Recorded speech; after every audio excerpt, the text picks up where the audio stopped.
Cabinet ప్రధానమంత్రి నాయకత్వంలో ఉండబడే మన్మోహన్ సింగ్ గారి నాయకత్వంలో ఉండబడే ప్రధానమంత్రిగా మన్మోహన్ సింగ్ గారు కొనసాగుతున్న సమయంలోనే ఆయన కేబినెట్ ఆమోదం మేరకే ఉషా మేరా కమిషన్ పడ్డది.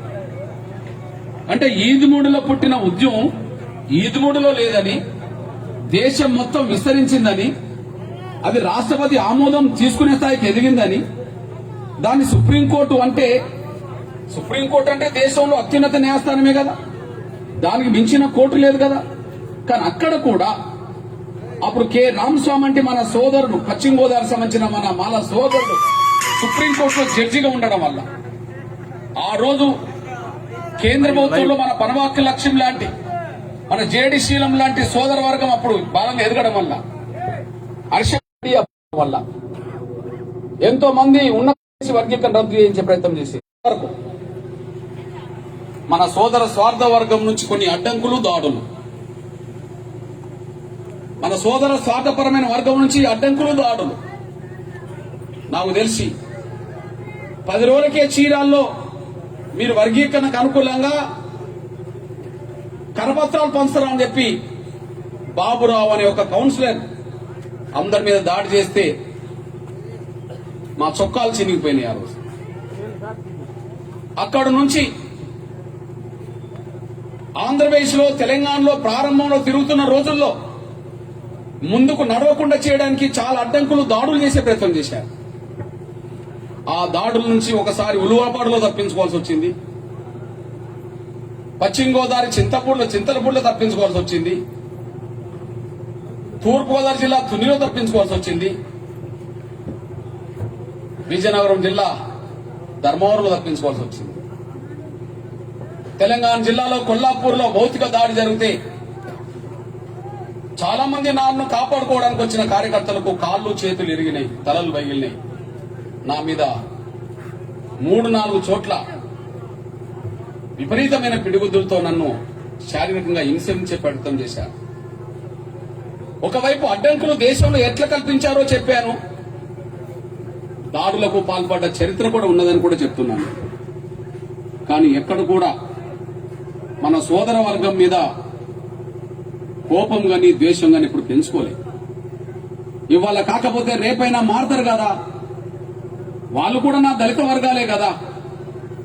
అత్యంత వెనుకబడ్డ ఒక జాతి పక్షాన, ఉపకులాల పక్షాన కొట్లాడుతున్నప్పుడు కొంత ముందుకెళ్లిన వాళ్లకు ఆ సానుభూతి లేకపోవడం వల్ల కొంత ఈ సమస్యలు వచ్చినాయేమో గాని, ముందు రోజులైనా కొంత సానుభూతి కలిగి ఉంటారు కదా అని చెప్పి మనం వ్యక్తిగతంగా ఘర్షణకు దిగొద్దని, వ్యక్తిగతంగా ఉద్యమపరంగా ద్వేషం పెంచుకోవద్దని చెప్పి ఈ రోజు వరకు కూడా సహనం పాటిస్తూనే వచ్చారు.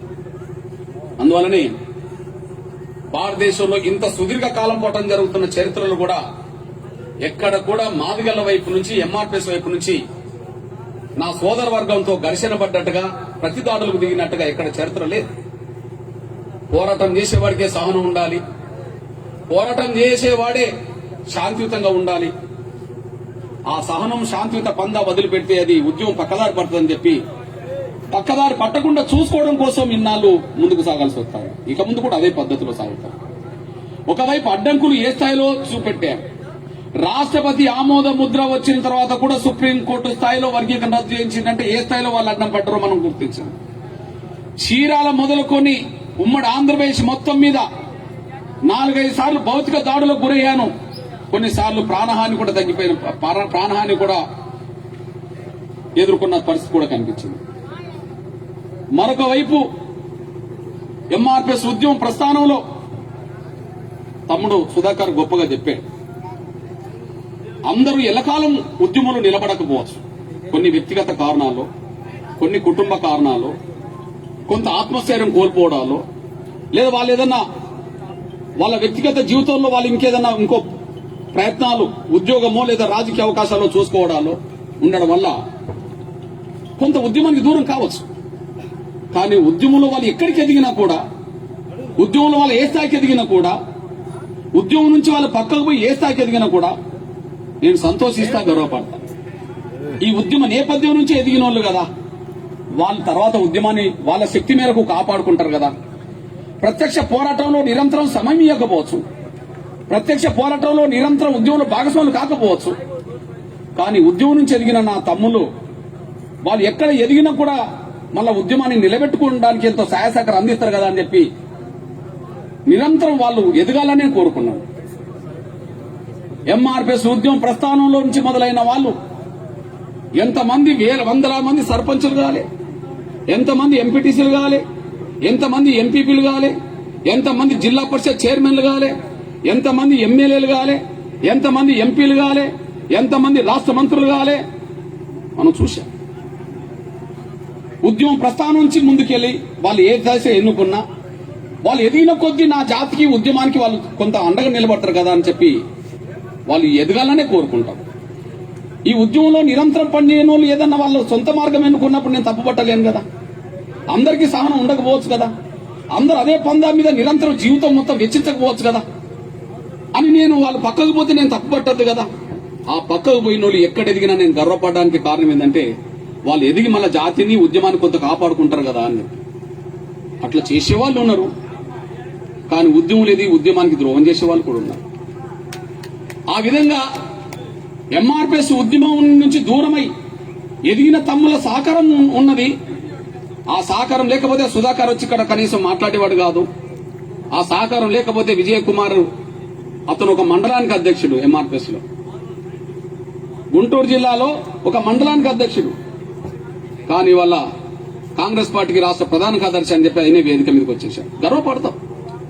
ఒకనాడు చిన్న స్థాయిలో ఎంఆర్పిఎస్ లో ఎదిగిన పిల్లలు చాలా పైకి ఎదిగిన కదా అని చెప్పి ఎంఆర్పిఎస్ ఉద్యమం ప్రస్థానం ముందుకు వచ్చినప్పుడు అన్న పెద్ద అండగా నిలబడేవాడు.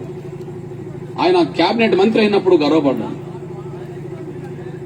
మన Dokka Manikya Varaprasad MRPS legal cell convener, ఆయన రాష్ట్ర మంత్రి అయినప్పుడు గర్వపడ్డాడు. తెలంగాణలో రాజన్న డిప్యూటీ సీఎం ఎదిగినప్పుడు గర్వపడ్డాం, ఆయన ఎంఆర్పిఎస్ కార్యకర్తగా పనిచేసినారు. అట్లా చెప్పుకుంటూ పోతే ఎంతో మంది ఎమ్మెల్యేలు, ఎంపీలు, మంత్రులు చాలా స్థాయికి ఎదిగిన వాళ్ళే. ఎదిగిన వాళ్ళ అండదండలు నేను చూస్తున్నా. కొంతమంది వాళ్ళ వ్యక్తిగత స్వార్థం కోసం ఉద్యమాన్ని బలిపెట్టడానికైనా సిద్ధపడేవాళ్ళని చూస్తున్నా. అంటే మన సోదర వర్గం కల్పించిన అడ్డంకులంటే ముందు పోట్లు ఎదురవుతున్నాయి. నాడు నేడు ఉద్యమంలో పనిచేసిన వాళ్ళ ఎన్నుపోట్లను కూడా చూస్తున్నాం. నాడు నేడు అందరూ ఏకకాలంలో చేయకపోవచ్చు. ప్రారంభంలో కొంతమంది ఎన్నుపోట్లు పొడిచే ప్రయత్నం చేశారు, మధ్యలో కొంతమంది ఎన్నుపోట్లు పొడిచే ప్రయత్నం చేశారు, ఇప్పుడు ఎన్నుపోట్లు పోయే ప్రయత్నం చేశారు. అది ఇక్కడ అక్కడ కూడా. ఇవన్నీ తట్టుకోవాల్సిన పరిస్థితి నెట్టబడ్డారు. ఆయన నా తమ్ములే కదా వాళ్ళు ఎదిగి. అప్పుడు నాకు ఆలోచన ఏంటంటే కొంతమంది ఏమో కమిట్మెంట్ తో వాళ్ళు ఎక్కడ ఎదిగినా ఉద్యమం సహకరిస్తుండ్రు, కొంతమంది ఏమో నన్ను విమర్శించి పేపర్లో తిట్టి ఉద్యమాన్ని కొంత నష్టం చేసే ప్రయత్నం చేస్తుండ్రు. కానీ వాళ్లకు నన్ను తిట్టకపోతే పదవులు రావు కాబట్టి తిట్టైన పదవులు తెచ్చుకుంటారు, అది కూడా సంతోషమే కదా అనుకుంటాను. వాళ్ళ వల్ల 10 మందికి మేలు జరుగుతుంది కదా. నన్ను తిడితే నేను కొంతకాలం ఒక టైం బాధపడతానేమో, కానీ వాళ్ళు ఎదిగి ఒక 10 మంది అయినా మాదిగ మేలు చేసుకోక తప్పదు కదా. కానీ తిట్టి 10 మందికి మేలు చేసిన సంతోషం అని చెప్పి అట్లా నడవాల్సిన పరిస్థితి నెట్టవాడు. ఏదైతే ఉద్యమం ప్రస్థానం ఎక్కడ ఆగకుండానే ముందుకు నడుతుంది. కానీ ఇక్కడ నిజాయితీ లోపించింది రాజకీయ పార్టీలో. నిజాయితీ లోపించింది రాజకీయ పార్టీలకు. రాజకీయ పార్టీలకే నిజాయితీ ఉంటే 27 ఏళ్లు నేను కొట్లాడాల్సిన అవసరం లేదు. ఈ ఉద్యమం ప్రయాణం ఇంత దూరం రావాల్సిన అవసరం కూడా లేదు. నిజాయితీ లేని రాజకీయ పార్టీలకని స్పష్టంగా చెప్పదలుచుకున్నాను నేను. అందుకు సాక్ష్యం మీ కళ్ళ ముందు చెప్తాను నేను. షెడ్యూల్ కులాల వర్గీకరణ మీద ప్రధానంగా కమిట్మెంట్ ఉండాల్సింది టీడీపీకే. ఎందుకంటే ఎస్సీ వర్గీకరణ చేసినోడు చంద్రబాబు నాయుడు, ఎస్సీ వర్గీకరణ చేసినోడు చంద్రబాబు నాయుడు. ఆయన నమ్మి మనం కూడా సహకారం చేశాం. కానీ మొదటిసారి వర్గీకరణ చేసిన చంద్రబాబు నాయుడు గారు రెండోసారి అధికారంలోకి ఇక్కడ వచ్చిన తర్వాత తీర వర్గీకరణ అంశానికి మూలకు పెట్టి వర్గీకరణ అంశం ఏమైందని అడగడానికి కూడా మనల్ని ఇక్కడ తిరగకుండా చేసి వర్గీకరణ వ్యతిరేక శక్తులకు పెద్దపీటేసి ఉద్యమ లక్ష్యాన్ని కొంత ఆయన దెబ్బతీసే ప్రయత్నం చేశారు. నేను చాలా మందిని చూశా. నేను 27 ఏళ్లలో చూస్తున్నా, చాలా మందిని చూస్తున్నా. నేను ఉద్యమానికి సహకరించిన వాళ్ళు ఎక్కడున్నా వాళ్ళు గౌరవ స్థానంలో ఉన్నారు. కానీ ఉద్యమానికి వెన్నుపోటు పొడిచిన వాళ్ళు, ఉద్యమానికి అడ్డంకులు కల్పించిన వాళ్ళు, ఉద్యమాన్ని మీద నిర్బంధం పెట్టిన వాళ్ళే అప్పుడప్పుడు అడ్రస్ లేకుండా పోతున్నారనే విషయం కూడా మన కళ్ళ ముందు కనిపిస్తున్న సాక్ష్యం. ఈ నేపథ్యంలో వాస్తవానికి కాంగ్రెస్ పార్టీకి చిత్తశుద్ధి ఉన్న వర్గీకరణ అంశం ఇంత దూరం కొట్లాడాల్సిన అవసరం లేదు. 2004లో ఎస్సీ వర్గీకరణ రద్దయిన తర్వాత, ఎస్సీ వర్గీకరణ పార్లమెంట్ అంశంగా మారిన తర్వాత, ఉమ్మడి ఆంధ్రప్రదేశ్ కాంగ్రెస్ పార్టీలో చర్చ జరిగిన తర్వాత ఎస్సీ వర్గీకరణను కేంద్రాన్ని ఒప్పించి బిల్లు పెట్టిస్తామని చెప్పి ఉమ్మడి ఆంధ్రప్రదేశ్ కాంగ్రెస్ పార్టీ చెప్పేసింది. కేంద్ర ప్రభుత్వం కమిషన్ వేసిన తర్వాత వర్గీకరణ జరగబోతుందని చెప్పి ఉపశమన కమిషన్ రిపోర్ట్ తర్వాత చెప్పేశారు. కానీ మాటలు చెప్పారు కానీ బిల్లు పెట్టలేదు. 1 సంవత్సరమా 2 సంవత్సరాల 2004లో ఉమ్మడి ఆంధ్రప్రదేశ్ పరిపాలించింది కాంగ్రెసే. 2004 నుంచి 2014 వరకు ఇక్కడ అక్కడ దేశాన్ని పరిపాలించింది కాంగ్రెసే. ఇక్కడ రాజశేఖర్ గారి రూపంగా, ఇక్కడ రోషే గారి రూపంగా, ఇక్కడ కిరణ్ కుమార్ గారి రూపంగా ఉమ్మడి ఆంధ్రప్రదేశ్ 10 సంవత్సరాలు పరిపాలించారు. అక్కడ 2 విడతలుగా మన్మోహన్ సింగ్ గారే దేశాన్ని పరిపాలించారు. కానీ బిల్లు మాత్రం పెట్టకుండా నశించారు. సూత్రరీత్యా వర్గీకరణకు వ్యతిరేకం అంటే నేను వాళ్ళని బిల్లు పెట్టమని నేను అడగలేను. వాళ్ళు సిద్ధాంత రీతినే వర్గీకరణకు వ్యతిరేకమైనప్పుడు నేను వాళ్ళని బిల్లు పెట్టమని ఎట్లంట? కానీ సూత్రరీత్యా వాళ్ళు వర్గీకరణకు అనుకూలమే అంటారు, తీర్మానాలు చేస్తారు, మేనిఫెస్టోలో పెడతారు, కేబినెట్ లో చర్చిస్తారు, కేబినెట్ ఆమోదం తీసుకుంటారు, కమిషన్లు వేస్తారు, కమిషన్ రిపోర్ట్లు తీసుకుంటారు. బిల్లు మాత్రం పెండింగ్ లో పెట్టేశారు. ద్రోహం చేసి వాళ్లకు నిజాయితీ చిత్తశుద్ధి ఉంటే ఇంతకాలం ఎందుకు కొట్లాడాల్సి వస్తుంది? 3 ప్రస్తుతం బీజేపీ వాస్తవానికి మొదటి నుంచి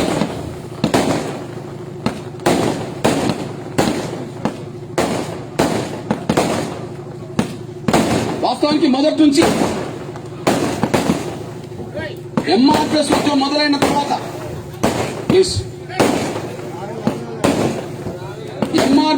మొదలైన తర్వాత ప్రధాన రాజకీయ పార్టీ ముందు తీర్మానం వర్గీకరణకు అనుకూలంగా చేసింది ఏదైనా ఉంటే బీజేపీ చేసింది. ఎస్సీ వర్గీకరణ ఉద్యమం మొదలైన తర్వాత రాజకీయ పార్టీలో ఒక ప్రధాన రాజకీయ పార్టీ ఎస్సీ వర్గీకరణకు అనుకూలంగా తీర్మానం చేసింది పార్టీలో బీజేపీ పార్టీ. అప్పుడు బీజేపీ జాతీయ అధ్యక్షుడి హోదాలో కూడా మన పెద్దలు మన బంగారు లక్ష్మణ్ గారు ఉన్న కాలం, మన వర్గీకరణకు అనుకూలంగా ఏ స్థాయి మీటింగ్ రమ్మన్నా వచ్చి మనకు అండగా నిలబడ్డ కాలం. అదే సమయంలో ఉమ్మడి ఆంధ్రప్రదేశ్ లో వి రామారావు గారు అని చెప్పి బీజేపీ అధ్యక్షుడిగా ఉన్న కాలంలో మీరు గమనించాలి, 97లో తెలంగాణకు అనుకూలంగా తీర్మానం కాకినాడ చేస్తే 96లోనే ఎస్సీ వర్గీకరణకు అనుకూలంగా తీర్మానం తిరుపతిలో చేశారు. అంటే తెలంగాణ తీర్మానం కంటే ముందు తీర్మానం మనదే. అంటే ఆ విధంగా వర్గీకరణ మద్దతు అని చెప్తూ బీజేపీ కేంద్రంలో అధికారంకి వస్తే 100 రోజులనే వర్గీకరణ చేస్తామని చెప్పి మాట ఇచ్చేశారు. బహుశా 2014 నుంచి 2021 వరకు ఉన్నాం. 7 ఏళ్ల పరిపాలన దాటిపోయింది. నరేంద్ర మోడీ గారి నాయకత్వంలో 7 ఏళ్ల పరిపాలన దాటిపోయింది. ఇంకా వాళ్ళకు 100 రోజులు గడవలేదేమని అనుకుంటుండ్రేమో, కానీ మన దృష్టిలో మాత్రం 7 ఏళ్ళు మాత్రం గడిచిపోయింది. అంటే కమిట్మెంట్ ఉంటే ఇచ్చిన మాట నిలబెట్టుకోవచ్చు కదా, నిజాయితీ ఉంటే ఇచ్చిన మాట మీద ముందుకెళ్లవచ్చు కదా. నిజాయితీ ఉంటే చంద్రబాబు నాయుడు ఎందుకు మోసం చేస్తాడు? నిజాయితీ ఉంటే 10 ఏళ్లు కాంగ్రెస్ ఇక్కడ అక్కడ అధికారం ఉంటే ఎందుకు బిల్లు పెట్టలేదు? 100 రోజుల్లో వర్గీకరణ చేస్తామన్న వాళ్ళు, అన్ని పార్టీల కంటే ముందు వర్గీకరణకు అనుకూలంగా తీర్మానం చేసిన వాళ్ళు ఇంతవరకు 7 ఏళ్ల పరిపాలనలో సంపూర్ణ మెజార్టీ ఉండి కూడా బిల్లు పెట్టలేదు. అంటే నిజాయితీ లేని పార్టీల వల్లనే వర్గీకరణ అంశం కొంత జాప్యం జరుగుతుందనే విషయం మనం అర్థం చేసుకుందాం. అయితే అసహనం గురవుదామా, సహనం కోల్పోదామా? అసహనానికి గురి కావద్దు, సహనం కోల్పోవద్దు. ఖచ్చితంగా ముందుకు సాగాల్సిందే అనే దాని మీదనే పట్టుదలతో ఈ ఉద్యమాన్ని నిలబెట్టుకుంటూ వస్తున్నాం. ఇక ఈ ఉద్యమం ఇన్ని ఇబ్బందుల మధ్యలో నేను ముందే చెప్పాను, ఒకవైపు ప్రధానంగా మన సోదర వర్గం కల్పించే అడ్డంకులు నాడు నేడు వరకు కూడా ఉన్నాయి. నిన్న ఒక సోదరుడు ఆంధ్రప్రదేశ్ నుంచే మాల మహానాడు పెద్ద లీడర్ నాకు ఫోన్ చేసిండు. జూపుడి వర్గంలో ఉంటాడట. అతను కిషోరా ఉన్నాడా? కిషోర్ అనే తమ్ముడు గుంటూరే అనుకుంటా, నర్సరావుపేట అనుకుంటా. ఆ తమ్ముడు నాకు ఒక అర్ధగంట ఫోన్ చేసి, అన్న నువ్వు వర్గీకరణ ఒక్క అంశం వదులుకో అన్న, నిన్ను ఏ స్థాయికైనా పెంచుతామని వీళ్ళు అంటారు. అరే వర్గీకరణ వదులుకున్నాక నేను ఏ స్థాయికి ఎదగాల్సిన అవసరం నాకెందుకని నేనన్నా విషయం చెప్తాను. నిన్నగాక మొన్న అంటే అడ్డంకులు కల్పించే వాళ్ళు ఇప్పుడున్నారు అప్పుడున్నారని చెప్తున్నాను నేను. వెన్నుపోట్లు అప్పుడు జరిగినాయి, ఇప్పుడు కూడా జరుగుతున్నాయని కూడా నేను చెప్తున్నాను నేను. కానీ మాట మీద నిలబడకపోవడం వల్లనే, రాజకీయ పార్టీలు మాట మీద నిలబడకపోవడం ఈ సమస్య పరిష్కారం జాప్యం జరుగుతుందనే విషయం కూడా మనం అర్థం చేసుకుందామని ఆశిస్తున్నాను. ఆయన ఇక్కడ రెండు విషయాలు. ఆయన భారతదేశంలో ఎక్కడ జరగనంత సుదీర్ఘ కాలం ఈ ఉద్యమం ఎందుకు జరుగుతుంది?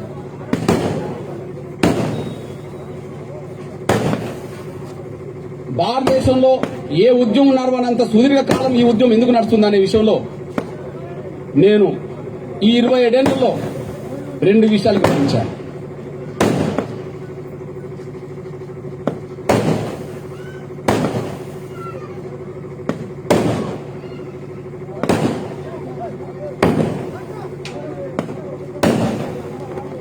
అది ముందన్న పెట్టుకోవచ్చు కదా.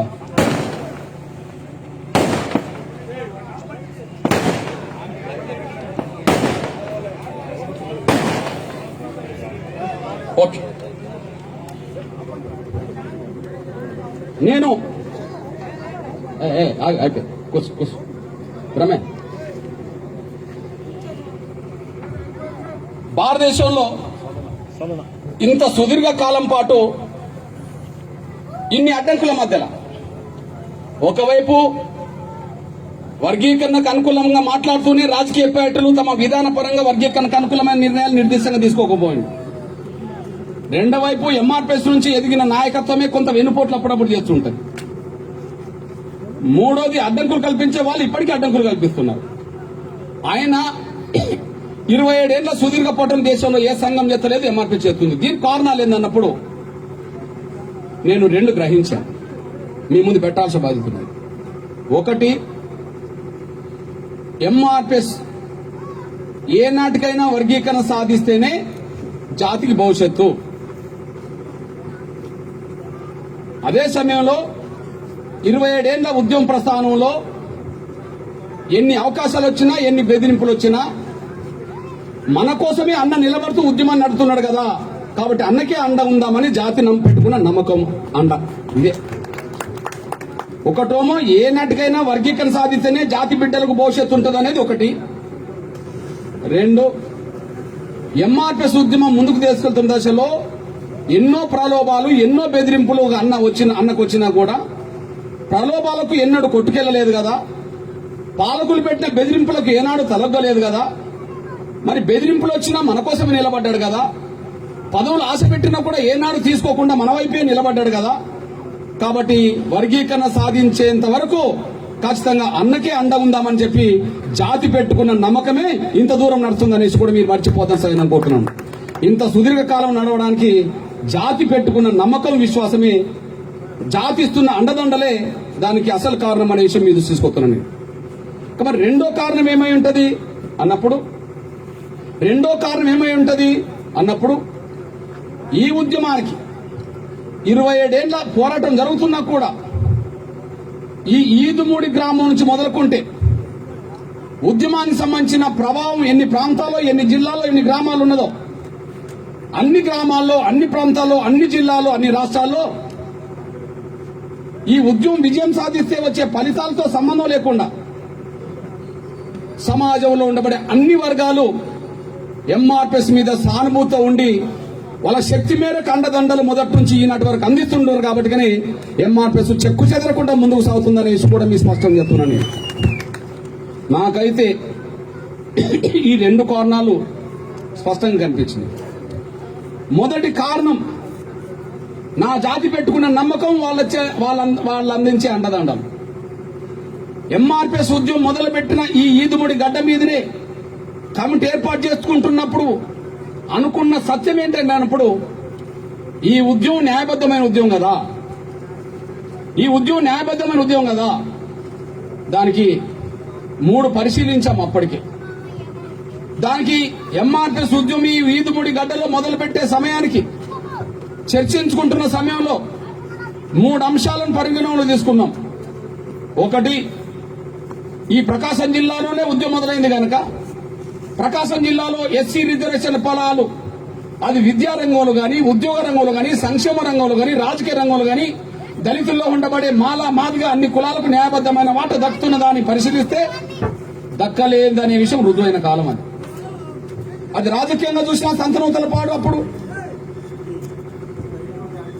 విద్యా రంగంలో, ఉద్యోగ రంగంలో, ఆర్థిక సంక్షేమ రంగంలో మన జనాభా కంటే మన సోదర వర్గం సంబంధించిన వాళ్ళ అవకాశాలు ఎక్కువ పొందిందనే విషయం కూడా స్పష్టంగా రుజువైన కాలం. అంటే అన్యాయం జరిగిందని చెప్పి రుజువైన కాలం అది. మాదిగలకు రావాల్సిన వాటా ఏ రంగంలో రాలేదని చెప్పి ప్రకాశం జిల్లా మొత్తం చర్చించుకున్న రోజుల్లో ఆధారాలు కనిపించిన కాలం. దాన్ని ఉమ్మడి ఆంధ్రప్రదేశ్ లో మొత్తం ఏ జిల్లాలో కూడా ఆ పరిశీలన చేస్తే ఉమ్మడి ఆంధ్రప్రదేశ్ మొత్తం మీద మనకు అన్యాయం జరుగుతుందని చెప్పి ఆధారాలు కనిపించిన కాలం. నంబర్ 1, అవును మాదిగలకు రిజర్వేషన్ ఫలాలు దక్కట్లేదు, అందువల్లనే వెనుకబడిపోయినాం. మరి వెనుకబడిపోయిన వాళ్లకు ఏం కోరుకోవాలి? బీసీలో వర్గీకరణ ఉన్నది కాబట్టి ఎస్సీలో వర్గీకరణ కోరుకుంటే ఎవరి వాట వాళ్ళకు వస్తుందనే లక్ష్యం పెట్టుకోవాల్సి వచ్చింది. ఆ లక్ష్యానికి మరి స్ఫూర్తిదాతలు ఎవరన్నప్పుడు అన్యాయం జరిగింది ప్రాక్టికల్ గా మనకు కనిపిస్తున్నది, కానీ స్ఫూర్తిదాతలు మనకి ఇద్దరు. అప్పుడు ఒకరు మనం అంబేద్కర్ చూడలేదు, కానీ అంబేద్కర్ రాసిన గ్రంథాలు చదివాం. మనం కాన్షీరామ్ను చూశాం.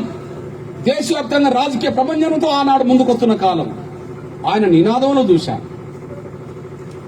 ఎస్సీ రిజర్వేషన్ వర్గీకరణ జరగాలని చెప్పి అనడానికి మనకు జరుగుతున్న అన్యాయం సాక్ష్యాలు కనిపించినాయి. అదే సమయంలో న్యాయం కోరుకునే ఎస్సీ వర్గీకరణ డిమాండ్ను సూత్రరీత్యా న్యాయబద్దం అవుతుందా కాదని చర్చించుకోవడానికి అంబేద్కర్ గ్రంథాలు సాక్ష్యాలు చెప్పినాయి, కాన్షీరామ్ నినాదాలు సాక్ష్యాలు చెప్పినాయి. డాక్టర్ బాబాసాహెబ్ అంబేద్కర్ గ్రంథాన్ని చదవాల్సి వచ్చింది. నిజమే, రాజ్యాంగంలో రిజర్వేషన్లు పొందుపరిచింది మహానీయుడు అంబేద్కరే కదా.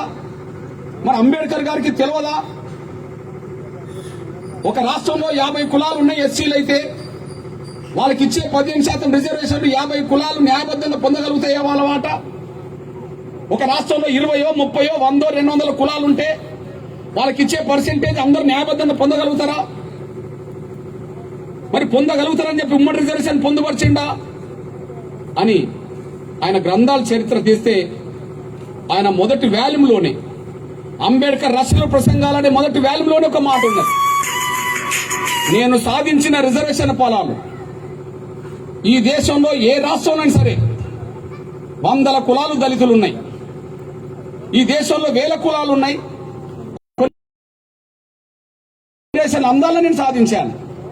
కాబట్టి రిజర్వేషన్ల ఫలాలు అనుభవించేటప్పుడు తెలంగాణలో గాని, ఉమ్మడి ఆంధ్రప్రదేశ్లో గాని, మహారాష్ట్రలో గాని, దేశంలో ఎక్కడైనా సరే దళితుల్లో ఉండబడే ప్రతి కులానికి వాళ్ళ జనాభా దామాషి ప్రకారం రిజర్వేషన్ పొందే హక్కున్నది. ప్రతి కులం తమ జనాభా కంటే మించి ఏ రిజర్వేషన్ పొందడానికి వీల్లేదు. దళితుల రిజర్వేషన్లు ఏ నాటికైనా విడగొట్టబడాలి. జనాభా నిష్పత్తి ప్రకారం వర్గీకరణ జరగాలని చెప్పి డాక్టర్ బాబాసాహెబ్ అంబేద్కర్ రాసిన మొదటి వాల్యూమ్లోనే ఉంటాయి. రిజర్వేషన్లు పొందుపరిచిన మాట అంబేద్కరే, కానీ ఆయన గ్రంథంలో రిజర్వేషన్ ఫలాలు అందరికీ న్యాయబద్దమైన వాట అందనప్పుడు కొందరికి అన్యాయం జరుగుతుంటుంది, కొందరు ఎక్కువ తింటుంటారు కదా.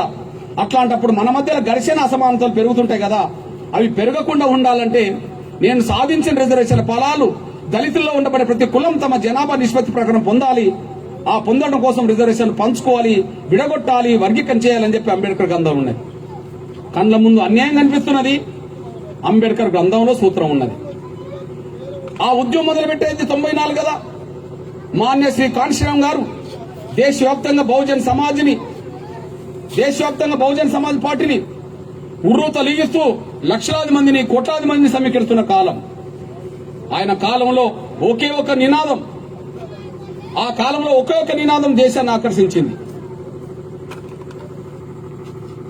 ఎవరి జనాభా ఎంతో వాళ్ళ వాట అంతా, ఎవరి జనాభా ఎంతో వాళ్ళ వాట అంతా. అదే సమయంలో ఆ నినాదాన్ని కొనసాగింపుగా ఎస్సీ, ఎస్టీ, బీసీ మైనారిటీ వర్గాలం 90% ఉంటాయి. ఓట్లు మా అయితే సీట్లు మీయా అని చెప్పి ప్రశ్నించిన కాదు.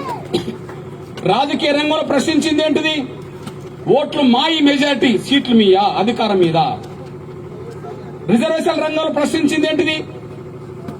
ఎవరి జనాభా ఎంతో అన్ని రంగంలో వాళ్ళ వాటా అంతా అని చెప్పి. ఇక్కడ 3 కనిపించినాయి కదా. అన్యాయం జరిగింది కనిపించింది, అంబేద్కర్ రాసిన గ్రంథంలో కనిపించింది, ఉద్యమం మొదలు పెట్టే సమయానికి మాన్యశ్రీ కాన్స్టిట్యూషన్ నినాదంలో కనిపించింది. వాటిని ముందుకు నడిపించడమే కదా మనం చేయాల్సిన పనిగా. ముందుకు నడిపించగా మనం చేయాల్సిన పని అని చెప్పి ముందుకు నడిపించాలనుకున్నప్పుడు మళ్ళీ 2 ఆలోచనలు వచ్చినాయి. ఈ ఉద్యమం మొదలు పెట్టినప్పుడు ఈ గ్రామంలోనే ఉండవచ్చు. ఈ ఉద్యమం ముందుకు తీసుకెళ్తున్న దశలో బోధించు, సమీకరించు, పోరాడనే సూత్రాన్ని అంబేద్కర్ చెప్పిన దాని ప్రకారం ముందుకెళ్లాలి కనుక ఆ బోధించే కార్యక్రమం కోసం రాష్ట్రాన్ని తిరుగుతున్నప్పుడు, సమీకరించే బాధ్యతల భాగంగా లక్షల మంది సమీకరించినప్పుడు, లక్ష్య సాధన కోసం ఉద్యమం నిర్వహించినప్పుడు ఎదురయ్యేది 2 వస్తాయని చెప్పి ముందే అనుకున్నాం. ఒకటి, ముందు ఈ వర్గీకరణ సూత్రబద్ధతను ఒప్పుకుంటూనే నాయకత్వం లేకుండా, ఉద్యమానికి నాయకత్వం లేకుండా చేయడానికి పాలకులు ప్రలోభాలు పెడతారని. అదే సమయం లక్ష్య సాధన మీద మనం గట్టిగా పాలకులు నిలదీసి వచ్చే సమయానికి పాలకులు మనల్ని దెబ్బతీసే కుట్రలు కూడా చేస్తారని చెప్పి ఈ రెండింటికి తలంచేద్దాం అనుకున్నాం. అందుకనే పాలకులు పెట్టే ప్రలోభాలకు తలొగ్గలేదు, పాలకులు పెట్టిన నిర్బంధం అనే బెదిరింపులకు తలొగ్గలేదు. కాబట్టిగానే ఉద్యమం నిలబడ్డ. రెండోది, సమాజం మద్దతు. సమాజం మద్దతు. సమాజానికి ఏం అవసరం? ఈద్ 3లో ఈ రోజు మీటింగ్ పెట్టుకునే సమయానికి ఎంతో మంది ఈ గ్రామంలో ఉండబడి అన్ని వర్గాల పెద్దలు, అన్ని వర్గాల తల్లుల ఆశీర్వాదం, సహకారం, ప్రోత్సాహం ఎంతో ఉన్నది. ఆనాడున్నది, ఈనాడున్నది. ఉద్యమం మొదలుపెట్టే ప్రారంభంలో ఉన్నది. 27వ వార్షికోత్సవ మహాసభ జరిగే ఈ రోజు కూడా ఉన్నది. ఈ రోజు ఇక్కడనే ఉన్నది అనుకుంటే 27 ఏళ్ళకు అంతటా ఉన్నట్టే కదా. అంతటా ఉన్నదని చెప్పి నేను ధైర్యంగా, గర్వంగా చెప్పగలను. 27 ఏళ్లలో ఎంఆర్పీఎస్ ఎన్నో మీటింగులు, ఎన్నో ధర్నాలు, ఎన్నో రాస్తారోకోలు, ఎన్నో ఉద్యమాలు నిర్వహించింది కదా. మనం పిలుపునిస్తే లక్షల మంది తరలించే సమయం వచ్చింది కదా. ఆ లక్షల మంది తరలి రావడానికి, ఉద్యమం పిలుపులను జయప్రదం కావడానికి మాదిగల దగ్గర ఉండబడే ఆర్థిక వనరుల శక్తితోటే కాదు, మన ఉద్యమంలో న్యాయం ఉన్నదని, నిజంగానే మాదిగలు వెనుకబడిపోయిందని, వాళ్ళ కోసం ఒక పోరాటం జరుగుతున్నప్పుడు వాళ్ళకు అండదండలు అందిద్దామని చెప్పి సమాజంలో ఉండబడే ప్రజాస్వామికవాదులు, సమాజంలో ఉండబడే అన్ని వర్గాల పెద్దలు, న్యాయబద్ధంగా ఆలోచించే వాళ్ళు ఎంఆర్పీఎస్ కు మొదటి నుంచి అండదండలు అందిస్తున్నారు. ఈ వర్గీకరణ సాధిస్తే ఫలాలు వాళ్ళకి ఏమైనా వస్తాయా? మాదిగేతర వర్గాలకు, దళితేతర వర్గాలకు ఫలాలు ఏమైనా అన్ని వర్గాలకు వస్తాయా? రావు. కానీ రాకపోయినా ఒక వర్గం వెనకబడిపోతుంది కదా. ఆ వర్గం కోసం వాళ్ళ వర్గం నుంచి కొట్లాట మొదలైంది కదా. న్యాయబద్ధమైన పోరాటాలు చేస్తున్నప్పుడు మనం అండదండలు అందించాలని చెప్పి అన్ని వర్గాలు ఉండబడే పెద్దలు, మానవతావాదులు అందిస్తున్న సహకారంతో ఉద్యమం నిలబడుకుంటూ వచ్చేసింది. నేను 2 ధైర్యంగా చెప్పగలుగుతాను, గర్వంగా చెప్పగలుగుతాను. ఒకటి, నా జాతి ఉద్యమానికి నిరంతరం అండదండలు అందించడం. 2, సమాజం మద్దతు కూడా అదే స్థాయిలో ఉండడం వల్లనే ఈ ఉద్యమం 27 ఏళ్లుగా చెక్కు చెదరకుండా ముందుకు వస్తున్నది. అయితే 2 విషయాల్లో మేము నిలబెట్టుకుంటూ వచ్చాం. ఒకటి, నాయకత్వం మీద జాతి ఏ విశ్వాసం మీద పెట్టుకున్నదో, నాయకత్వం మీద జాతి ఏ నమ్మకం మీద పెట్టుకున్నదో ఆ నమ్మకాన్ని ఎప్పుడు వమ్ము చేయకుండానే ముందుకు సాగుతున్నాం. జాతి పెట్టుకున్న విశ్వాసానికి తగ్గట్టుగానే ప్రవర్తిస్తూ ముందుకు వస్తున్నాం. కాబట్టి నేను జాతి పెట్టుకున్న విశ్వాసానికి తగ్గట్టుగా, విశ్వాసఘాతకానికి ఏనాడు పాల్పడకుండానే వాళ్ళ విశ్వాసం నిలబెట్టుకునే విధంగా, వాళ్ళకి పెంచుకునే విధంగానే ముందుకు నడుపుతున్నాం.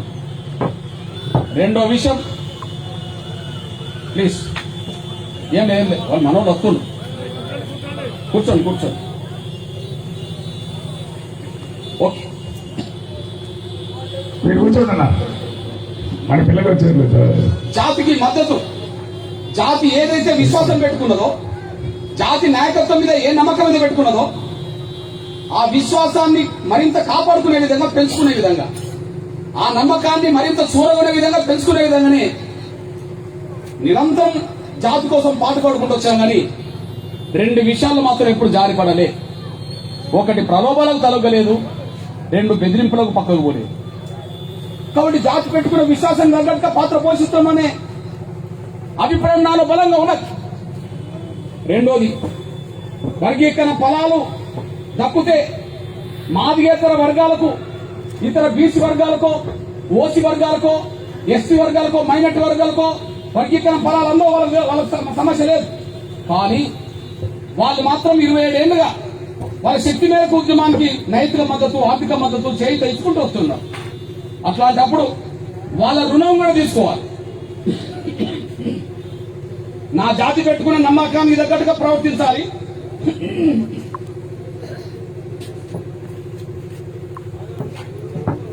నా జాతి పెట్టుకున్న నమ్మకానికి, నా జాతి పెంచుకున్న విశ్వాసానికి తగ్గట్టుగా మేము ప్రవర్తించుకుంటూ ముందుకు రావాలి. దాన్ని కాపాడుకుంటూ ముందుకు రావాలి. ముందుకు రావాలంటే రెండింటి నిర్దిష్టంగా నిలబడాలి. ఒకటి ప్రలోభాలకు తలగొద్దు, పదవులకు లొంగిపోవద్దు. రెండు వాళ్ళు పెట్టే బెదిరింపులకు లొంగిపోవద్దు అని చెప్పి నాటి నుంచి నేటి వరకు అనుకుంటూ వచ్చాం. నా జాతి విశ్వాసం అందువల్ల నిలబడడానికి దారితీసింది. కానీ వర్గీకరణ ఫలాలు వస్తే సమాజానికి సంబంధం లేదు, వాళ్ళకేం న్యాయం జరగదు. అయినా వాళ్లకు ఏ న్యాయం జరగకపోయినా మాదిగలు బాగుపడాలి, మాదిగల పట్టణంలో ధర్మం ఉన్నదని చెప్పి అన్ని వర్గాలు మద్దతు ఇస్తూ రావడం వల్ల మనం ఇవాళ ఈ స్థాయిలో నిలబడడానికి దారితీసింది. మరి ఈ స్థాయిలో నిలబడడానికి సమాజం మద్దతు ఉండడానికి కారణమైనప్పుడు సమాజం రుణం తీసుకోవాల్సిన అవసరం కూడా ఉంటుంది కదా. ఆ సమాజం రుణం తీసుకోవడానికి అందొచ్చిన సమస్యల్ని, అందొచ్చిన అవకాశాలని చేకల్చుకోకుండా, ఎదురైన సమస్యల్ని, ఎదురవుతున్న సమస్యలని పట్టించుకోకుండా, వదిలిపెట్టకుండా చేతులు పట్టుకొని ఆ సమస్యలకు పరిష్కారం వెతికాం. కాబట్టి ఆ సమస్యల పరిష్కారం కోసం జరిగిన ఉద్యమాల వల్ల మనకు మద్దతు ఇచ్చిన అన్ని వర్గాల పేదలకు, మనకు మద్దతు ఇచ్చిన వాళ్ళలో అన్ని వర్గాల్లో పేదలు ఉంటారు. అగ్రకులాల పేదలు ఉంటారు, బీసీలో పేదలు ఉంటారు, ఎస్సీలో పేదలు ఉంటారు, మైనార్టీలో పేదలు ఉంటారు. అన్ని వర్గాల పేదలకు ఏదో రూపంగా ప్రతి ఇంటికి కొన్ని ఫలితాలు అందించే ప్రయత్నం చేశాం. అంటే ఈ సమాజం రుణం కూడా తీసుకోవడానికి ప్రయత్నం చేశాం. ఏ సమాజం నుంచి అయితే మాదిగ ఉద్యమానికి మద్దతు ఉన్నదో ఆ సమాజానికి మాదిగ శక్తి కూడా తోడ్పాటును అందించింది. దానివల్ల ఫలితాలు వచ్చినాయి. ఆ ఫలితాలు ఎలా ఉన్నాయో మీ అందరూ తెలుసు. ఈ ప్రపంచంలో ఎక్కడ కూడా కార్పొరేట్ వైద్యం డబ్బున్నోళ్ళకు అందుతుంది, ప్రభుత్వ వైద్యం పేదోళ్ళకు అందుతుంది. ప్రభుత్వ ఆసుపత్రులు పేదలకు దిక్కు, కార్పొరేట్ ఆసుపత్రులు డబ్బులున్నోళ్ళకి వెళ్తారు. కానీ ప్రపంచంలో మొట్టమొదటిసారి కార్పొరేట్ వైద్యం కూడా పేదలకు అందించే ఉద్యమాన్ని నిర్మించింది ఎంఆర్పీసీ గుండె జబ్బుల ఉద్యమం. ఆ గుండె జబ్బుల ఉద్యమే ఆరోగ్యశ్రీ పథకాన్ని దారితీసింది. ఆ గుండె జబ్బుల ఉద్యమే ఆరోగ్యశ్రీ పథకాన్ని దారితీసింది. ఆరోగ్యశ్రీ పథకం లాంటి పథకం ఇవాళ దేశంలో నరేంద్ర మోడీ గారి ప్రభుత్వం దానికి ఆయుష్మాన్ భవ పథకంగా మన పేరు పెట్టాడు. అమెరికా లాంటి దేశంలో ఒబామా కేర్ అని, హెల్త్ కేర్ అనే ఒక పేరు వచ్చేసింది. అమెరికా లాంటి ప్రపంచాన్ని శాసించే దేశంలో ఒబామా కేర్ అనేది రావడానికి కారణం ఆంధ్రప్రదేశ్ లో వచ్చిన వర్గీకరణ అంశం అని చెప్పి చాలా పుస్తకాల్లో రాసింది. నరేంద్ర మోడీ గారు ఈ దేశంలో ఆయుష్మాన్ భవ పథకం పెట్టడానికి కూడా ఆరోగ్యశ్రీ పథకమే కారణం, ఆంధ్రప్రదేశ్ లో మొదలైన ఆరోగ్యశ్రీ పథకమే కారణం అని చెప్పి పత్రికలు, మేధావులు వ్యాసాలు రాశారు. చరిత్ర సాక్ష్యం. అంటే ప్రపంచ వైద్య రంగంలో ఒక చరిత్రను నిర్మించగలిగాము. మనం పేదలకు ఉచిత వైద్యం, కార్పొరేట్ వైద్యం అందించాలనే డిమాండ్ లేకపోతే ఆరోగ్యశ్రీ పథకం లాంటి పథకం వచ్చేది కాదు, కార్పొరేట్ వైద్యం పేదలకు అందేది కాదు. మరి ఆరోగ్యశ్రీ పథకం అనేది లబ్ధి ఒక మాదిగలకే దక్కుతున్నదా అంటే ఈ సమాజంలో ఉండబడే అన్ని వర్గాల పేదలకు ఆరోగ్యశ్రీ కార్డు ఉన్నది. దానివల్ల ఆరోగ్య భద్రత పొందే కాడికి నెట్టబడ్డది. అంటే సమాజం రుణం తీసుకునే అవకాశాన్ని మనం వదులుకోలే. ఒక ముస్లిం బిడ్డకు ఖమ్మం జిల్లాలో గుండె జబ్బు ఉంటే ఆ గుండె జబ్బు సమస్య నయం చేయడానికి ఆనాడు స్వర్గీయ ముఖ్యమంత్రి ఉన్న కాలంలో రాజశేఖర్ గారి దగ్గర తీసుకెళ్తే ఎందుకో ప్రారంభంలో ఆయన అపార్థం చేసుకుని సమస్య పరిష్కారానికి ముందుకు రాలే. ఆపరేషన్ ఖర్చు 1,40,000 అవుతే కేవలం 25,000 రూపాయలు ఇస్తా ఉన్నప్పుడు ఇంకా 1,15,000 లేకపోతే ఆ బిడ్డ చచ్చిపోతుందని చెప్పి నేనంటే ప్రారంభంలో ఆయన కొంత అపార్థం చేసుకుని నన్ను పట్టించుకోలేదు.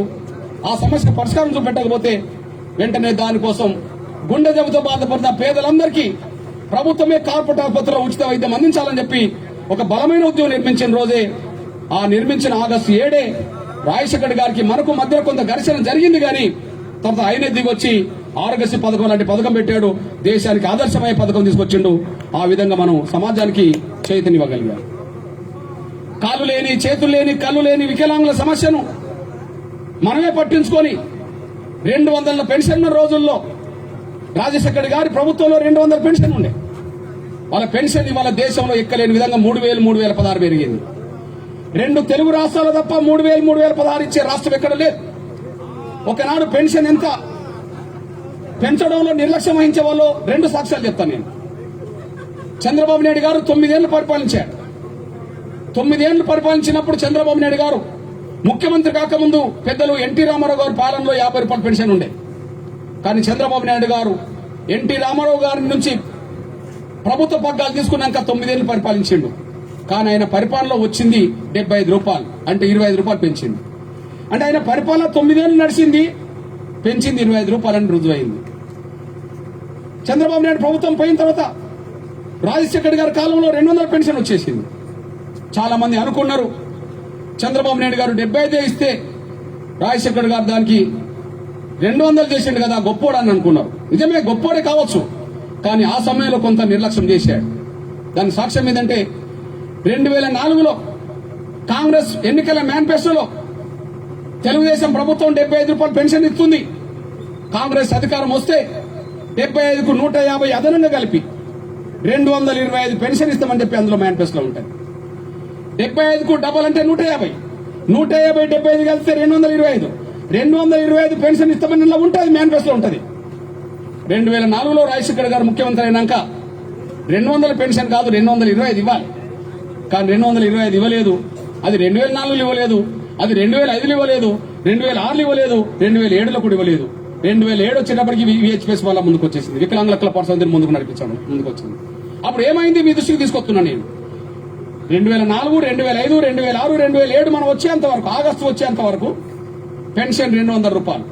అంటే అర్థమైంది, చంద్రబాబు నాయుడు 9 ఏళ్లు పరిపాలించి 25 రూపాయలు పెన్షన్ పెంచితే రాజశేఖర్ గారు ఇవ్వాల్సిన 25 రూపాయలు కూడా ఎగ్గొట్టినరేసే రోజు అయింది. 225 రూపాయలు ఇవ్వాల్సిన రాజశేఖర్ గారు 200 ఇచ్చినట్టు 25 రూపాయలు ఎగ్గొట్టినట్టే కదా. 25 రూపాయలే భారం అనుకుంటున్న ఆ రోజుల్లో వికలాంగుల పెన్షన్ పెంచాలని చెప్పి లక్షల మంది కదిలిస్తే మొన్నటి వరకు 2 రాష్ట్రాల్లో అది 1500 పెన్షన్ అయింది. ఇప్పుడు అదే 2 రాష్ట్రాల్లో 3000 పెన్షన్ దారితీసింది. ఆనాడు మనం పట్టించుకోకపోతే దేశంలో అతి తక్కువ పెన్షన్ ఇచ్చే రాష్ట్రంలో ఆంధ్రప్రదేశ్ ఒకటి. కానీ వాళ్ళ దేశంలో పెన్షన్ ఎక్కువిస్తున్న రాష్ట్రంలో ఆంధ్రప్రదేశ్ పదవులు ఉన్నది. ఆ విధంగా వికలాంగుల సమాజానికి మనం మేలు చేసుకోగలిగాం. అన్ని వర్గాల్లో వికలాంగుల సమాజం ఉన్నది. వృద్ధులు వితంతులకు సంబంధించిన విషయంలో 2004 మొదలుకొని 2012-13 వరకు 200 పెన్షన్లో 10 రూపాయలు మార్పు రాలే. 2004 కాంగ్రెస్ పరిపాలించింది, 2014 వరకు కాంగ్రెస్ పరిపాలించింది. రాజశేఖర్ గారు, రోషయ్య గారు, కిరణ్ కుమార్ గారు 10 ఏళ్లు. రాజశేఖర్ గారి కాలంలో వృద్ధుల వితంతుల పెన్షన్ 200. కిరణ్ కుమార్ గారు దిగిపోయే నెలలు కూడా 200. 2014 రాజశేఖర్ గారి కాలంలో బడ్జెట్ 2004 బడ్జెట్ 35,000 కోట్లు, 200 పెన్షన్. కానీ కిరణ్ కుమార్ గారి ప్రభుత్వం బడ్జెట్ 1,61,000 కోట్లు, 200 పెన్షన్. పెన్షన్ లో 10 ఏళ్లు గడిచిన రూపాయి పెరగలే.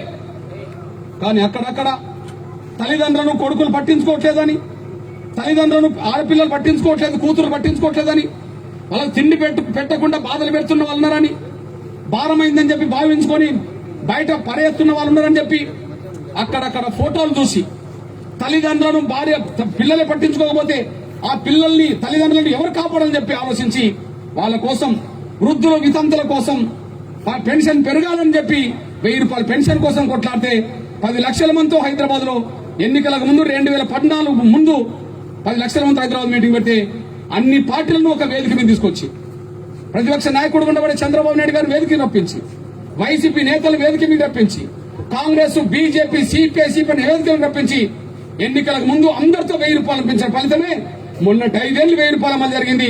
1000 రూపాయలు ఇవాళ 2002 తెలుగు రాష్ట్రాల అమలు జరుగుతున్నాయి.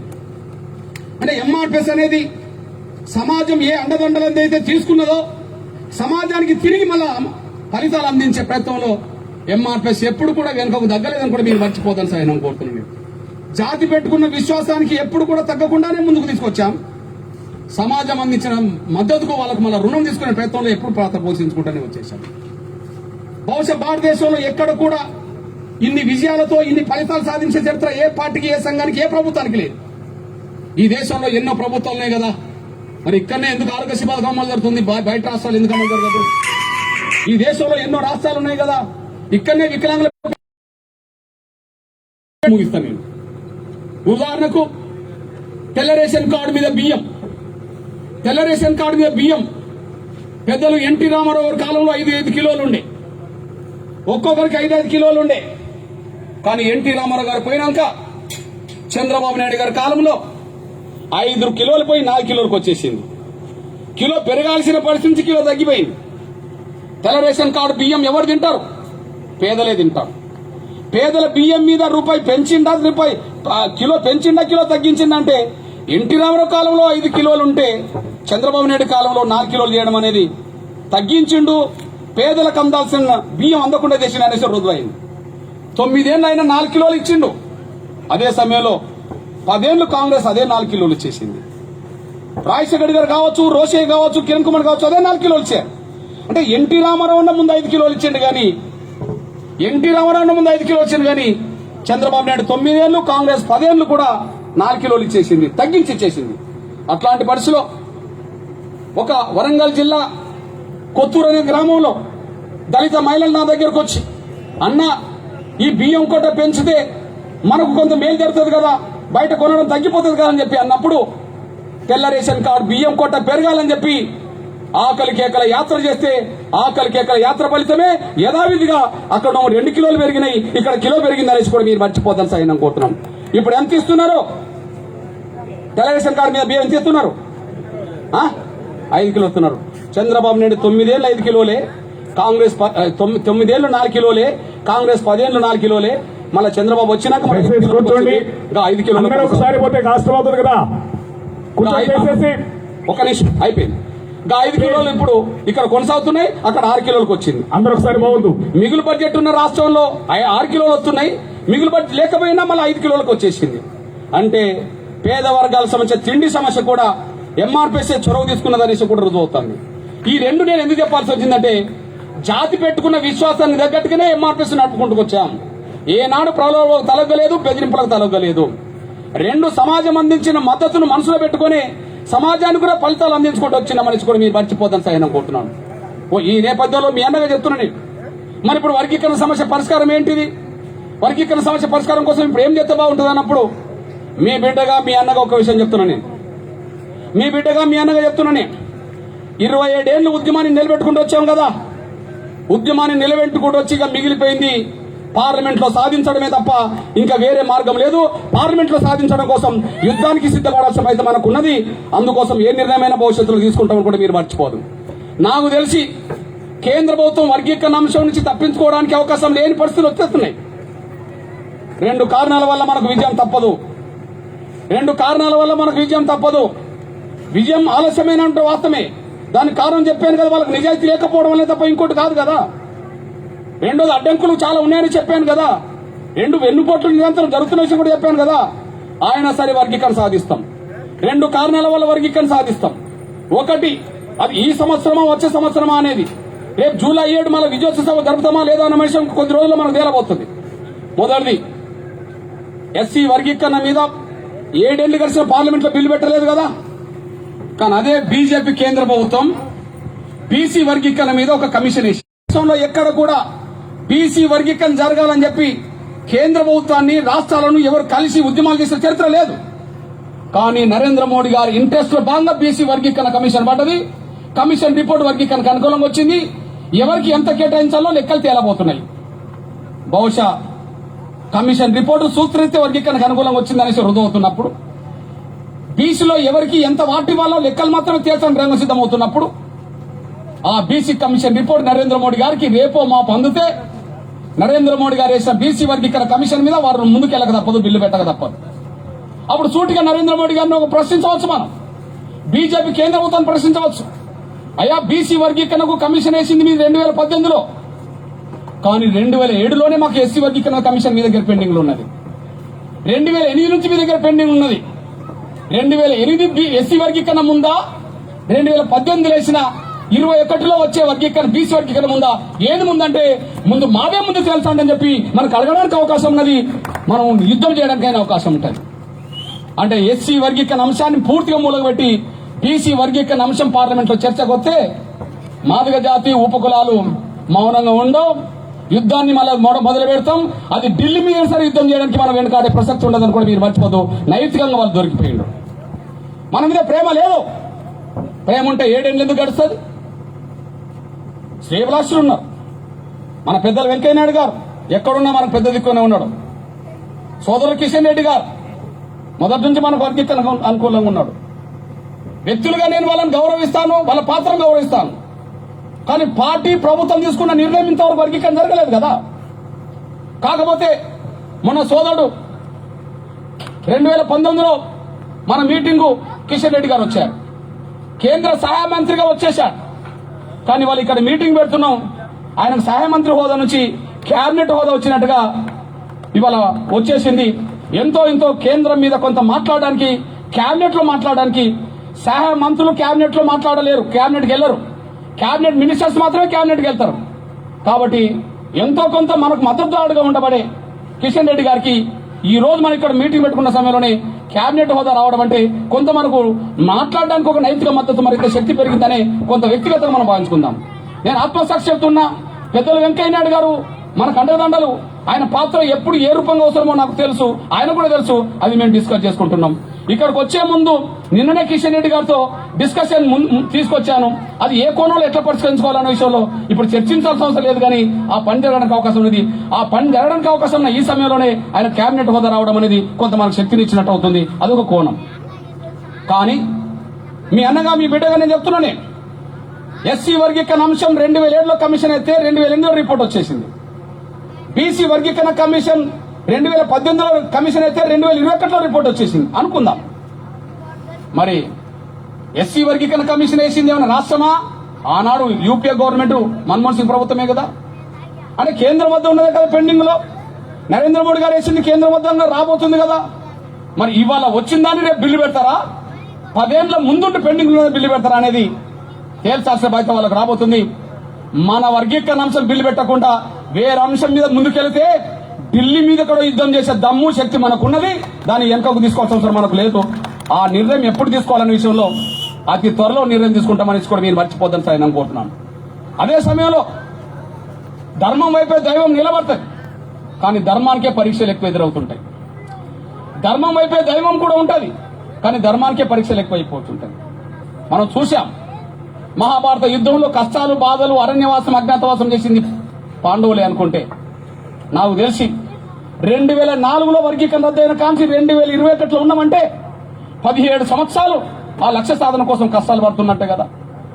ఈ 17 సంవత్సరాల్లో ఎన్నో ఉద్యమాలు చేశాం కదా, ఎంతో నిర్బంధం ఎదుర్కొన్నాం కదా, ఎన్నోసార్లు కేసులు పడ్డాయి కదా. మొన్నటికి మొన్న నేను తెలంగాణలో జైలు కూడా పోవాల్సి వచ్చింది కదా. ఇవన్నీ జరుగుతూనే ఉన్నాయి. అంటే ఆనాడు ధర్మం ఉన్న వాళ్ళే అరణ్యవాసం, అజ్ఞాతవాసం చేయాల్సి వచ్చినట్టుగా ధర్మం మన వైపే ఉన్న కష్టాలు, నష్టాలు, బాధలు పడుకుంటూనే వస్తున్నాం. కానీ అంతిమంగా ధర్మందే విజయం అవుతుంది కదా. ఆ విజయం విలువలుంటే, విధానాలు కట్టుబడి ఉంటే బీజేపీ బిల్లు పెడుతుంది. విలువలుంటే, విధానాలు కట్టుబడి ఉంటే బీజేపీ బిల్లు పెడుతుంది. కానీ ఒకవేళ బిల్లు పెట్టకపోతే, పరిష్కార మార్గం లేదా అంటే ధర్మం వైపే దైవం ఉంటుందని చెప్పినట్టుగానే తీర్పు మన వైపే ఉంటుంది. ఈసారి తీర్పు మన వైపు ఉంటుంది. ఎట్లా అనుకున్నాం? 2004లో ఎస్సీ వర్గీకరణను పలుకుబడితో రద్దు చేయించిందని చెప్పాను కదా. 2004లో ఎస్సీ వర్గీకరణ చేసుకునే అధికారం రాష్ట్రాలకు లేదని చెప్పి సుప్రీంకోర్టు రద్దు చేస్తే, అప్పుడు పలుకుబడి ఉన్న సమయంలో వాళ్ళు రద్దు చేస్తే, మళ్ళీ 2020లో ఆగస్టు 27వ తారీఖు నాడు ఏం తీర్పు వచ్చింది? మనం ఊహించామా? మనం అనుకున్నామా? మనం అనుకున్నామా? మనం పార్లమెంట్ లో బిల్లు వైపే చూడబోయినాం. కిషన్ రెడ్డి అన్న గారు మన మీటింగ్ వచ్చినప్పుడు కానీ, లేదా మన ఉద్యమాల సందర్భం కానీ, ఢిల్లీకి వెళ్ళినప్పుడు కానీ, హైదరాబాద్ లో ధర్మ యుద్ధం మహాసభ పెట్టినప్పుడు కానీ, కేంద్రంలో పార్లమెంట్ లో బిల్లు పెట్టమని కదా యుద్ధం చేసుకుంటూ వచ్చింది. కానీ పార్లమెంట్ లో బిల్లు పెడితే బీజేపీ చిత్తశుద్ధి నేర్పించుకుని నడుతుంది.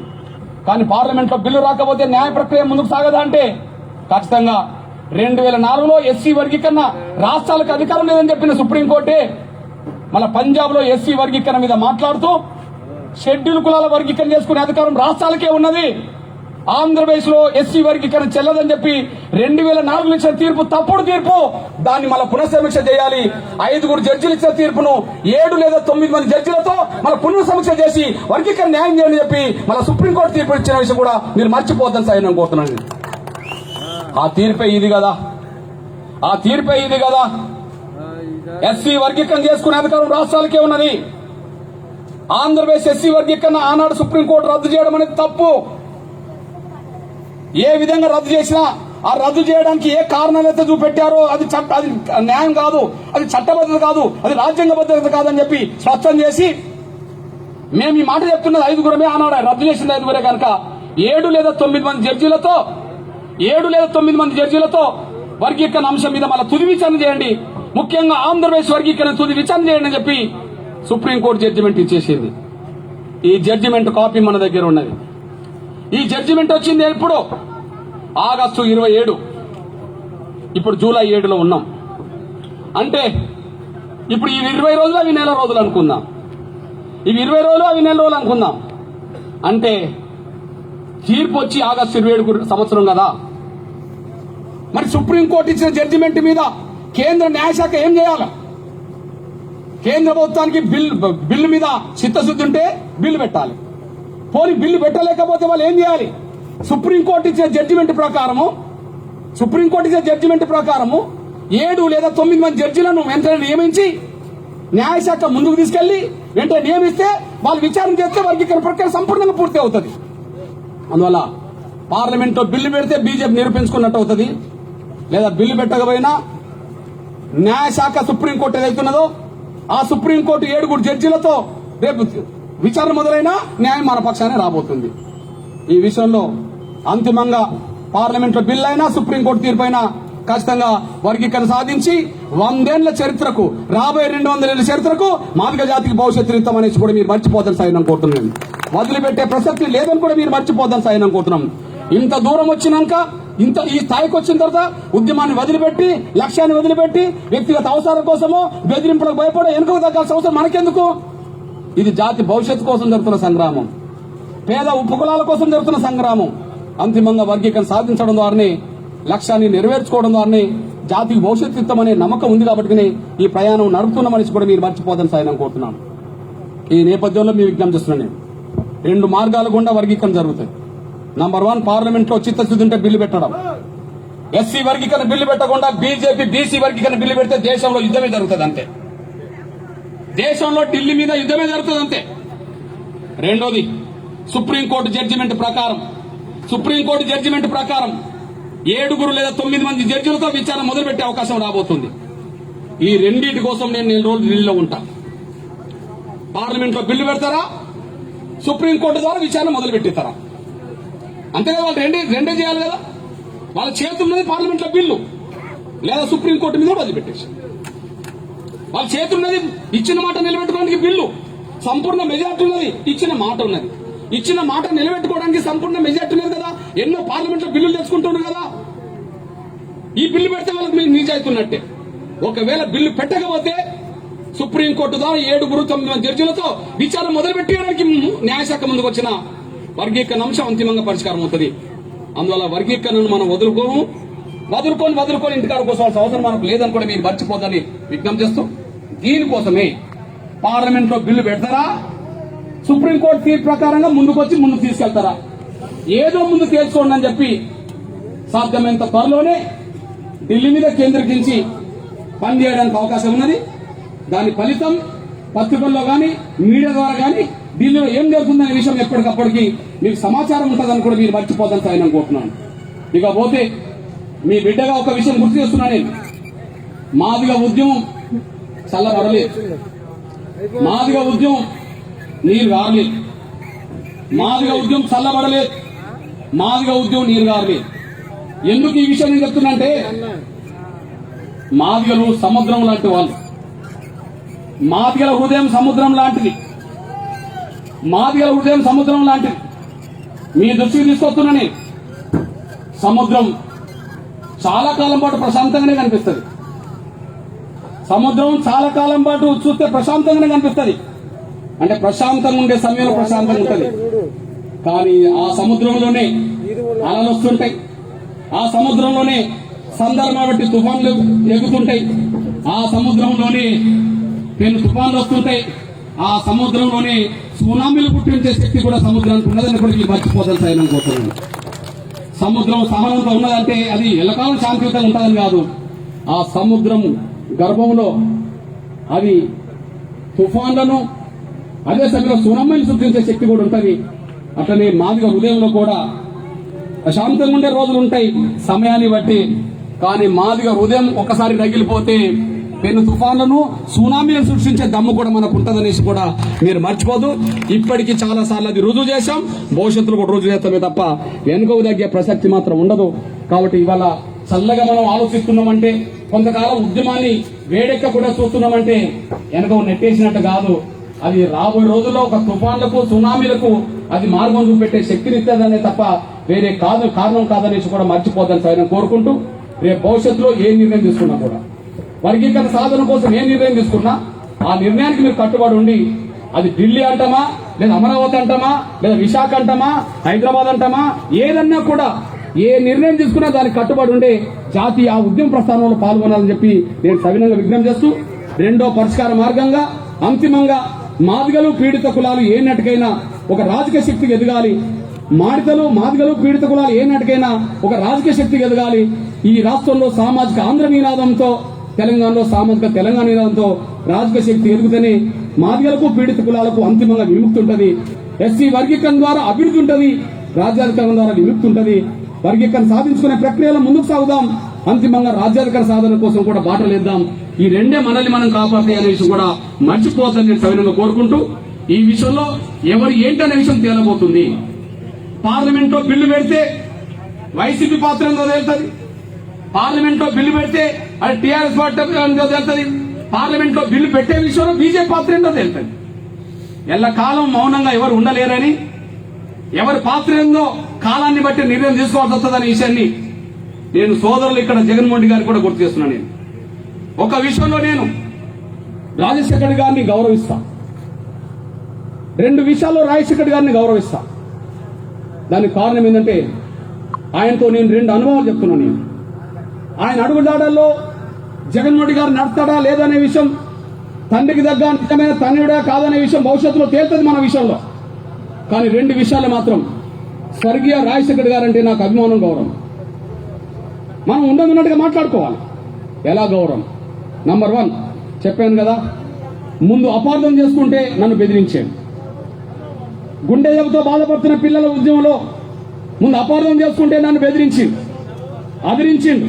నీ సంగతి చూస్తా అన్నాడు.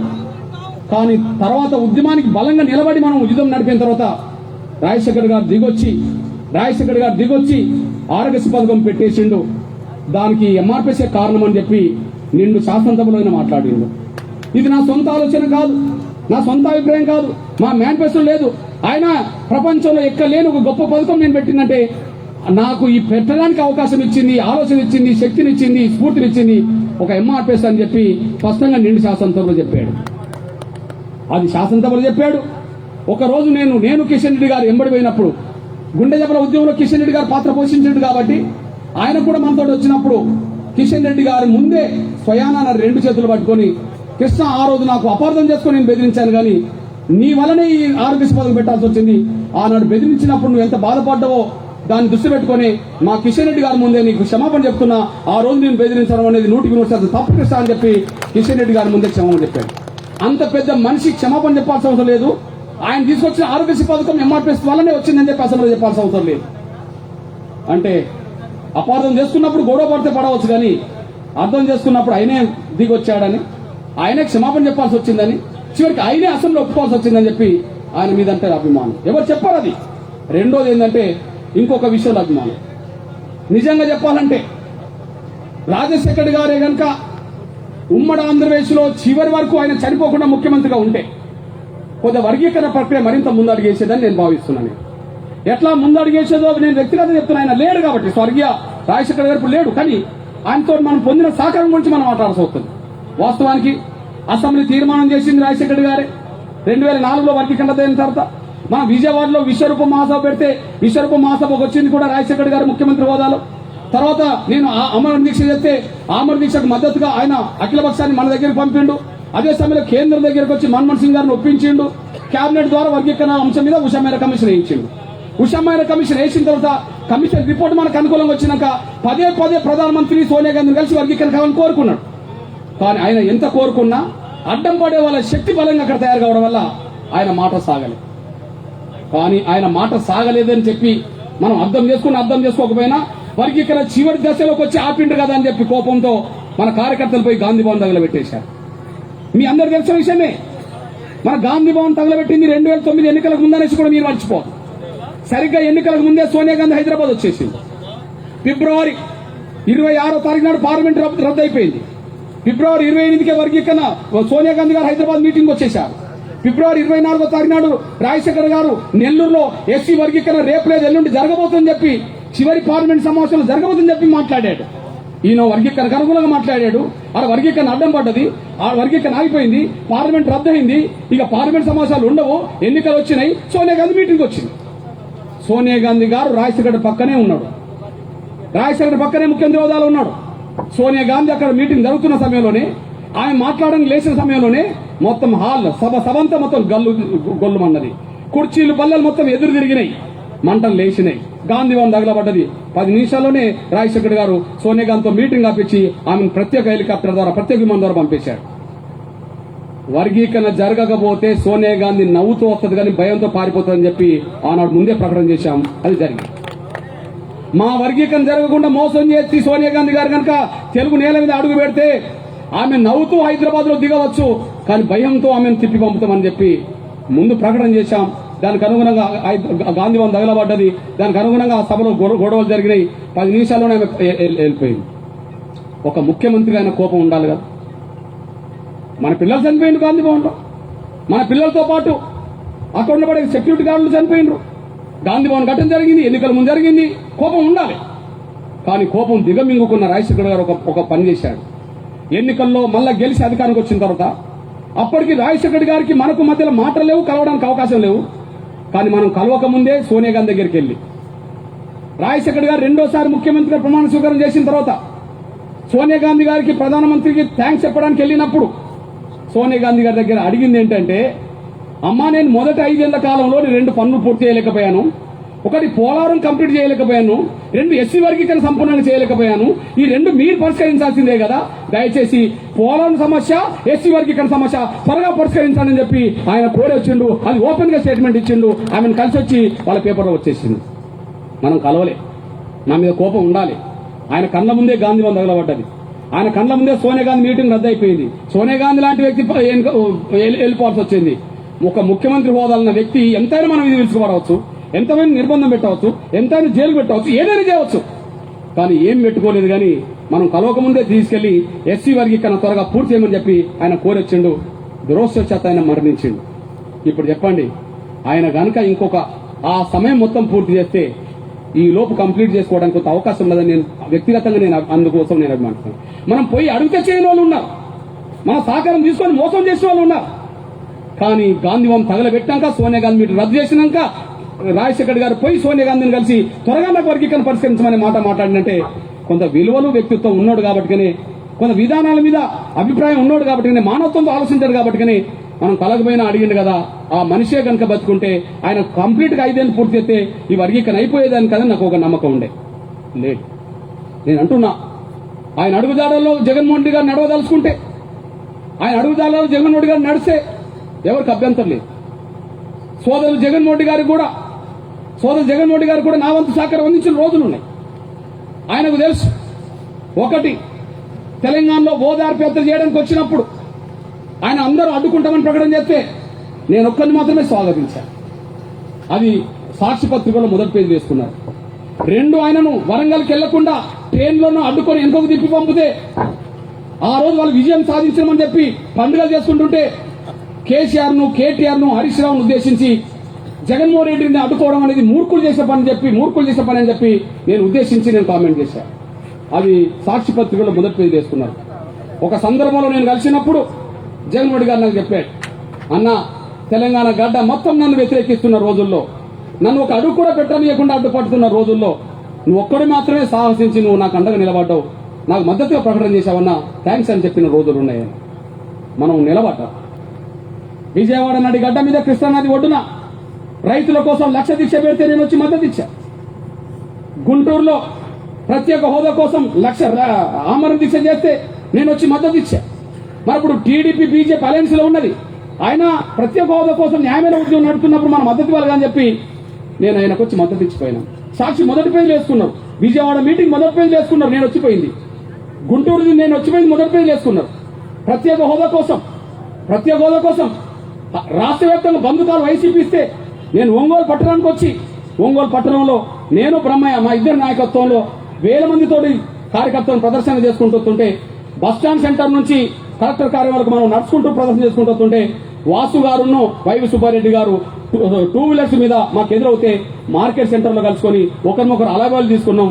ఆ అలాబాలు తీసుకున్న ఫోటో రాష్ట్రపతి చేసుకున్నాయి.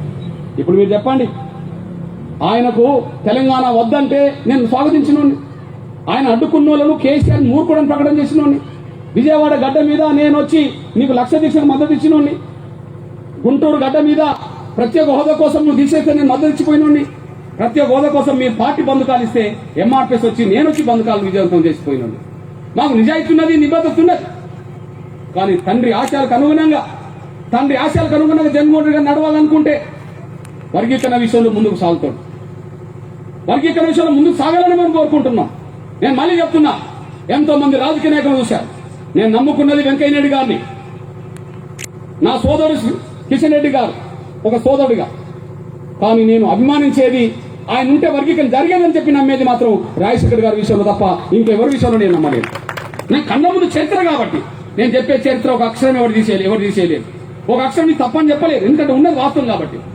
మరి అట్లాంటి ఒక మహానీయుడు, ఒక మానవత్వంతో ఆలోచించి ఆరోగ్య పథకం పెట్టిన వ్యక్తి, మా కోసం కోపం పెట్టుకోకుండా మా కోసం వర్గీకరణ ప్రక్రియ పూర్తి చేయడానికి ప్రయత్నం చేసిన వ్యక్తికి కొడుకుగా నువ్వు ఉండి వర్గీకరణ ప్రక్రియ మీద రేపు బీజేపీ బిల్లు పెడితే వర్గీకరణ విషయంలో ముందుకే తప్పదు, లేదా సుప్రీంకోర్టులో వర్గీకరణ అంశం ముందుకు వస్తే ఆంధ్రప్రదేశ్ ప్రభుత్వం సబ్జెక్టే కాబట్టి వర్గీకరణ మీద ముందుకు రాక తప్పదు. కాలం ఎల్లకాలం అందరినీ మౌనం ఉంచదు. పరిస్థితులను బట్టి వాళ్ళు మౌనం వీడాల్సి వస్తుంది. కాబట్టి వైసీపీ ఇప్పటి వరకు మౌనంగా ఉన్నా, మొన్న తప్పుడు మాట వైఎస్ జగన్మోహన్ రెడ్డి గారు శాసనసభలో మాట్లాడినా దాన్ని సరిదిద్దుకుంటాడని, తండ్రి అడుగుదాడలోనే భవిష్యత్తులో నడతాడని, వర్గీకరణ సూత్రబద్ధతకు అనుగుణంగా రేపు బీజేపీ బిల్లు పెడితే వర్గీకరణకు వైసీపీ ఎంపీలతో మద్దతు ఇస్తాడని చెప్పి మేము ఆశిస్తున్నాం. లేదా సుప్రీంకోర్టులో వర్గీకరణ మీద ఒకవేళ ప్రక్రియ ముందుకు వస్తే ఆంధ్రప్రదేశ్ ప్రభుత్వం తరఫున సుప్రీంకోర్టులో వర్గీకరణ అవసరాన్ని దృష్టి పెట్టుకుని వాదిస్తారని ఆశిస్తున్నాం. ఏదైనా సరే కాలం ఎల్లకాలం మౌనం ఉంచదు. కాబట్టి ఈ రెండు విషయాల్లో వైసీపీ పార్టీ వైఖరి ఏందో, పార్లమెంట్ లో బిల్లు వచ్చినప్పుడు తమ వైఖరి ఏందో చెప్పక తప్పదు, లేదా న్యాయ ప్రక్రియ సుప్రీంకోర్టులో విచారణ వచ్చినప్పుడు తమ అభిప్రాయం ఏందో చెప్పక తప్పదు. ఏదైనా సరే ఎల్లకాలం ఎవరు మౌనంగా ఉండరని, వర్గీకరణ సాధించుకునే దమ్ము ధైర్యం మనకు ఉన్నదనేసి కూడా మర్చిపోద్దని సాయం కోరుకుంటూ, మాట తప్పింది రాజకీయ నాయకులు గాని మనం కాదని, సమాజం మద్దతు మనకిస్తే ఆ సమాజం రుణం తీసుకోవడానికి కోసం కూడా ఎంతో ఉద్యమాలు చేశామని, మాదిగ జాతి పెట్టుకున్న విశ్వాసానికి తగ్గట్టుగానే ఆ విశ్వాసానికి లోబడి మనం ప్రయత్నం చేసుకుంటూ ముందుకు వస్తున్నామనేసి కూడా మర్చిపోద్దని సాయం కోరుకుంటూ, మళ్ళీ మా అన్నలుగా మా తమ్ములుగా మా అక్కలుగా చెల్లెలుగా చెప్తున్నాను, నేను వర్గీకరణ అంశం పరిష్కరిస్తేనే జాతికి భవిష్యత్తు. ఆ పరిష్కారం కోసం జరిగే ఉద్యమానికి మీరు సిద్ధపడండి. ఒక నెల రోజుల పాటు నేను ఢిల్లీలో ఉండబోతున్నాను. పార్లమెంట్ లో బిల్లా, సుప్రీంకోర్టులో విచారణ, ఈ రెండింటిలో ఏదో ఒక ప్రక్రియ మీద ముందుకు నడిపించే విధంగా నా ప్రయత్నం చేస్తాను. నా ప్రయత్నానికి తోడుగా ఏ పిలుపునిచ్చినా ఆ పిలుపుకు మానసికంగా ఇప్పటి నుంచే సిద్ధంగా ఉండాల్సిందిగా నేను సవినంగా విజ్ఞప్తి చేస్తూ, అన్నా నువ్వు ఏ పిలుపుచ్చినా దానికి కట్టుబడి ఉంటామనే విషయంలో మీకు నమ్మకం ఉంటే, అభిమానం ఉంటే, లక్ష్య సాధన మీద పోటే స్ఫూర్తి ఉంటే, ఎంతమంది భవిష్యత్తు మీద కట్టుబడి ఉంటారో ఒకసారి ఆత్మసాక్షిగా చేసేస్తాల్సిందిగా నేను సవినంగా విజ్ఞప్తి చేస్తూ ముగిస్తున్నాను. ధన్యవాదాలు. వర్ధిల్లాలి సామాజిక పరివర్తకులు మందకృష్ణ మాదిగ నాయకత్వం. ధన్యవాదాలు అన్న కృష్ణమాది గారికి.